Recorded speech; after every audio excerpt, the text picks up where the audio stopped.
my biggest blunder?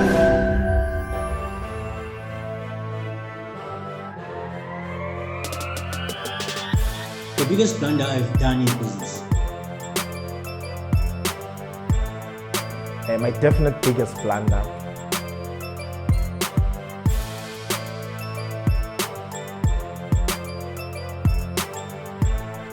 Well, depending on how you look at it, it's probably more than you see.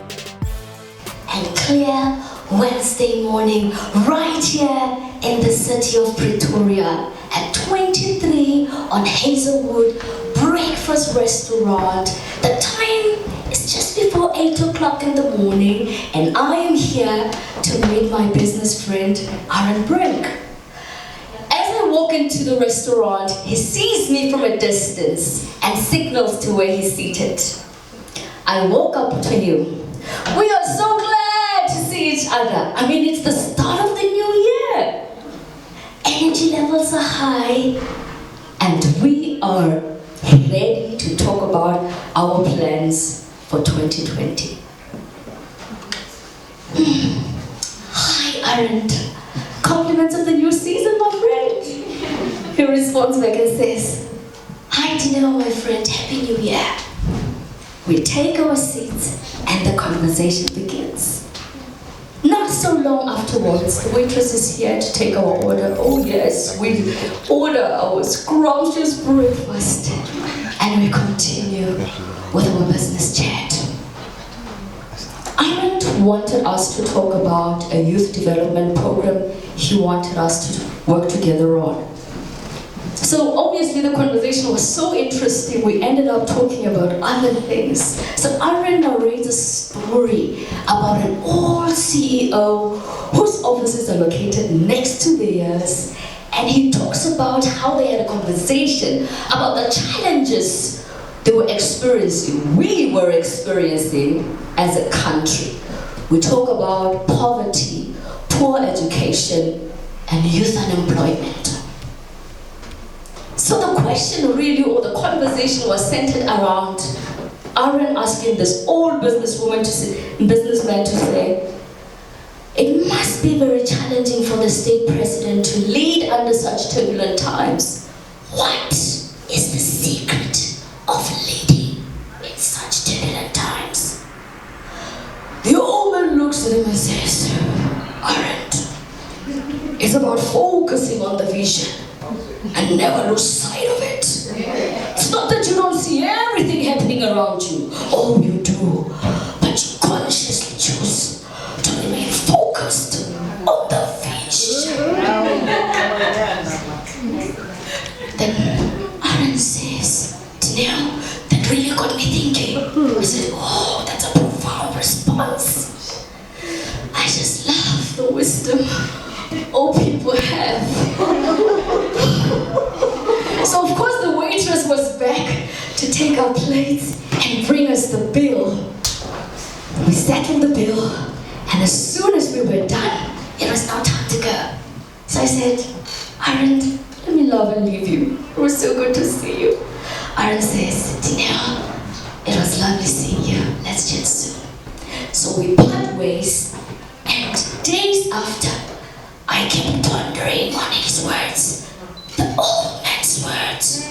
It's about focusing on the vision and never lose sight of it. It's not that you don't see everything else happening around you. You do, but you consciously and intentionally remain focused on the vision. At the time, I didn't know that there was a pandemic looming in the streets of the world. On the 8th of February, the same year, I hosted a book launch for my book, A New Becoming. And I had invited as a keynote speaker Ntate Bonang, who is a renowned business leader, ethical business leader, and the ex-CEO of Shell South Africa. Yes, the Vice Chancellor of UCT, of University of Free State, and of course, the forward writer of my book. My dad was also there, a Colin Baba, autistic as a parent. 87 years old at the time, but very young at heart. Oh, isn't it interesting what our parents have to say? Oh, when you think you've accomplished something, and yes, Papa was no different. On the day he told the entire audience that had attended the book launch, watch her, she's very stingy. Meanwhile, I would send him money every month. That's our parents for you, right? Time went on. It was now the month of March. Yeah, COVID had just hit South Africa and they had just announced the lockdown. So being a woman who values family and loves family, I decided to go spend a few days with my family back home in Rustenburg, which is about less than 2 hours drive from the north of Pretoria. Spent time with family. It was great. Came back to Pretoria, and because my business was classified as a non-essential business, I spent the entire April taking in and consuming information. There wasn't much to do. There was no business activity to do. So everything that was happening around us, the fear and the influx of information, did something that I never expected. In May, I started experiencing COVID symptoms. Oh, pain in my throat. Oh, shortness of breath. My diaphragm. Too much pressure experienced. Went to see my doctor. Panicking. Doctor, what's wrong with me? He said to me, no, you don't have to worry. It's just anxiety. A sigh of relief at last. Took the medication. Helped a lot. Did my morning jogs as I was advised to do, which was quite great. And that helped a lot. Alright. In the month of June, Papa gives me a call from Rustenburg. Dineo manaka, hagiatsoha. Dineo, my daughter, I'm not okay. So I decided to go to Rustenburg in the midst of lockdown. Yes, I know it was wrong. But I had to see my dad. When I get home, Papa's not doing well at all. His body was swollen. His breathing was so heavy. And he would sleep, an energetic old man, sleeping pretty much for the better part of the day, either on a chair outside or in bed. Spent some days with them, went back to Pretoria. As I was in Pretoria, a few days later, I get a call from my sister, Kitumeti. She says, Dineo, you have to come home because we are taking Papa to the hospital. I said, the hospital is not the place to be. It's COVID season. She said, he's insisting.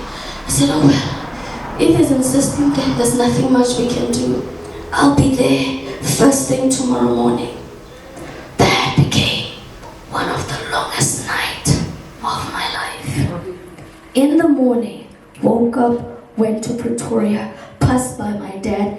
As I walk into the hospital by the entrance, I see Papa lying down on bed number 3, still wearing her beige sweater and a black pants, with no blanket, on a cold winter day.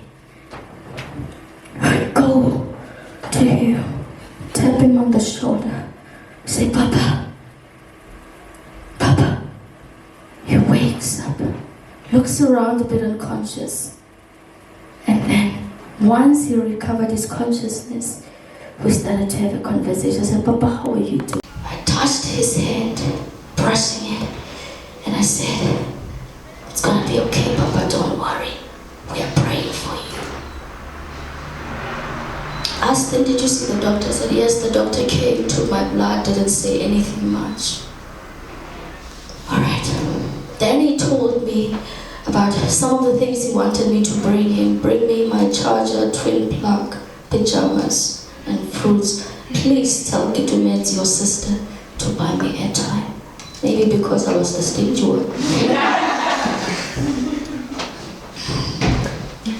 Time goes, and I must say what really kept us during that difficult time was having a strong support system, mentors, and really people who not only pray for us but prays with us.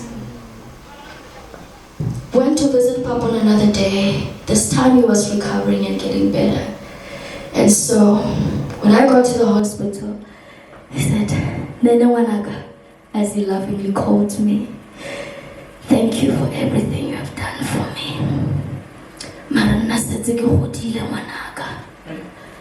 I'm already old. Make sure the future. I think Papa could just tell at the time that I was emotionally depleted. I had nothing left or more to give. Took Papa's advice and ran with it. On the 16th of July, they gave him a pass out at the hospital. I took him home, spent time with family.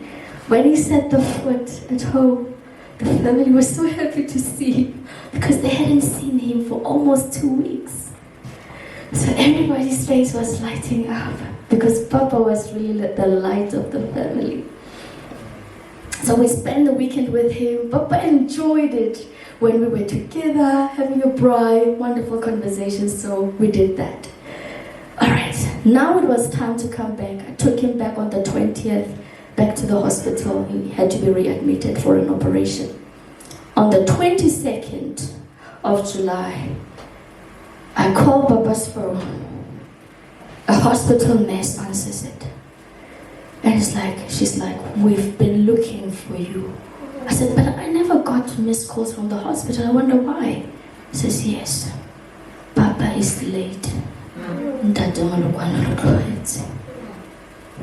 I jumped and burst out crying because it was too painful. My husband was there. It's gonna be okay. Once I had gathered strength, I called my family and broke down the news to them.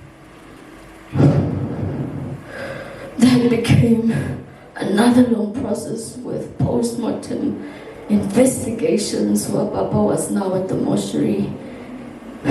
Mid-August was when we buried Papa and laid him to rest. Immediately after the funeral, I made sure that I resumed with work, went back to business, continued with my work.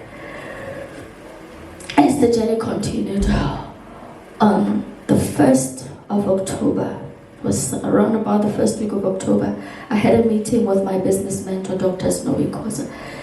And I'm sure the effects of being emotionally depleted were starting to show.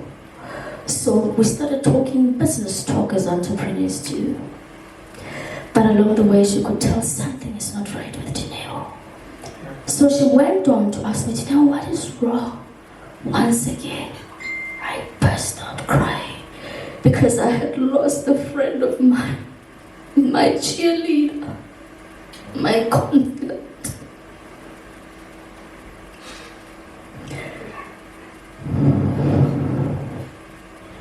So, Mama Snowy, being a renowned businesswoman, of course, ethical business leader herself, a mother and author, said to me, take a break in the month of November. So yes, I took a break in the month of November just to make sure I get time to mourn and recover and regroup. The best advice that I've ever gotten in business. When I look back and reflect on what my biggest blunder was, it must have been neglecting myself. Yes. while focusing on the vision, on serving others, and everything else that was happening around me. Thank God for mentors like Mama Snowy, as we affectionately call her, because she would always say to me, if Dineo is not okay, shedding light is not going to be okay. Take care of Dineo. Take care of Dineo. The greatest lesson I learned was, even though it's important for you to focus on the vision, to serve the people as an entrepreneur, balance is key. Balance is key.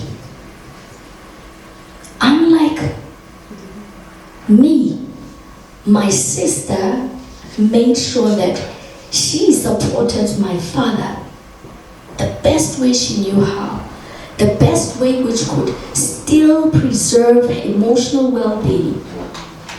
But on the other hand, I did the opposite. Unfortunately, that is what we do as entrepreneurs. Because of our heart of service, we pour ourselves so much into everyone until our emotional tank runs on empty. And we've got nothing else, nothing more to give. The turning point for me was when I decided to focus on the vision and not hurt me in the process. Fellow entrepreneurs, what critical decision are you going to make today? The old CEO said, it's about focusing on the vision and never lose sight of it. It's not that you don't see everything else happening around you. Oh yes, you do. But focus on the vision. Today I say to you, the COVID season has taught us that, yes, it's about focusing on the vision without leaving yourself behind. It's not that you don't see everything else happening around you. Oh yes, you do. But you consciously and intentionally choose to focus on the vision while taking care of yourself.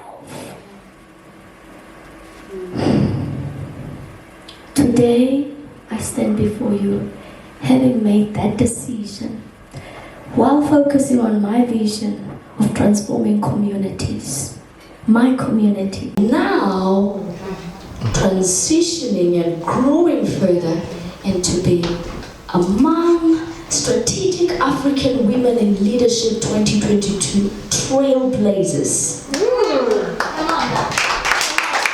And also making sure that my impact grows now as a global speaker, speaking on platforms such as the Ghana Project U Conference. I'm able to impact the global community because I chose and decided to focus on the vision while taking care of myself.